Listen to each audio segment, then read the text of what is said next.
fire service today is ever changing but steeped in traditions 200 years old. One such tradition is the sounding of a bell. In the past, as firefighters begin their tour of duty, it was the bell that signaled the beginning of that day's shift. Throughout the day and night, each alarm was sounded by a bell, which summoned brave souls to fight fires and place their lives in jeopardy for the good of their fellow man. And when the fire was out and the alarm had come to an end, it was the bell that signaled to all the completion of that call. To symbolize the devotion that Chief Dedrick had for his duty, a special signal of 3 rings, 3 times each, represents the end of our brother's watch, and that he has returned to quarters. And so, to Chief Dedrick, his task completed, his duties well done, our brother has gone home.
Good afternoon.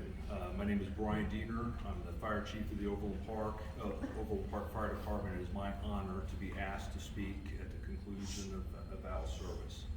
It's been very recharging to hear many of the sound bites that people have shared up to this point. His golfing acumen, his stickler for rules, his patience, taking command of a tough situation. Those are all, even though we've never fished together or we never golfed together, we know the guy that we're talking about here today. So as a fire chief, I'm grateful of knowing him and the legacy that he has provided us. As Chief Francis mentioned, he helped coach a fire department and give method to the madness, order to chaos. His acumen in fire command from Bruno Seating's fire command, Boots and Coots structure fire and high-rise firefighting is second to none. And those legacies that he's passed on is sitting in the right seat of fire trucks every day in the city of Overland Park as we protect the quality of life. So it has been an honor for him to coach us and teach us to be better firefighters and leaders in the fire service. And it's also humbling to be here. I've heard about this mythical place, Point Royale, for years and years and years. And if it was warmer, I would assume that there'd be golf clubs in people's back pockets or lures in their pockets as well. So even though I've never had a chance to meet you, I've heard a lot of great stories, and we've always used Al, even though we missed him dearly retiring, we've always pointed to him as individuals retiring from the fire department. And it's always a tough time, right? Those are a lot of times where people get lost. They don't have a sense of purpose. All that they know, they've retired.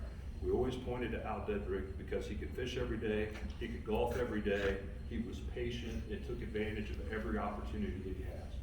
And as we talk to our friends here beforehand, telling great Al stories, and we're getting ready and we go through the stack of bulletins that we have and found so many people that we have lost early to cancer, we understand that life's not fair. But we also know that we're grateful to individuals that we got to work with, and we see them every day in their legacy.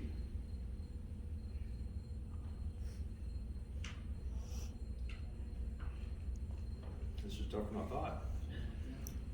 And how cool, 5 years from now, when you guys will see that new fire station that Chief Martin is going to open, and know Al has a piece of that. So again, thank you all very much, and appreciate the invite. We're so sorry for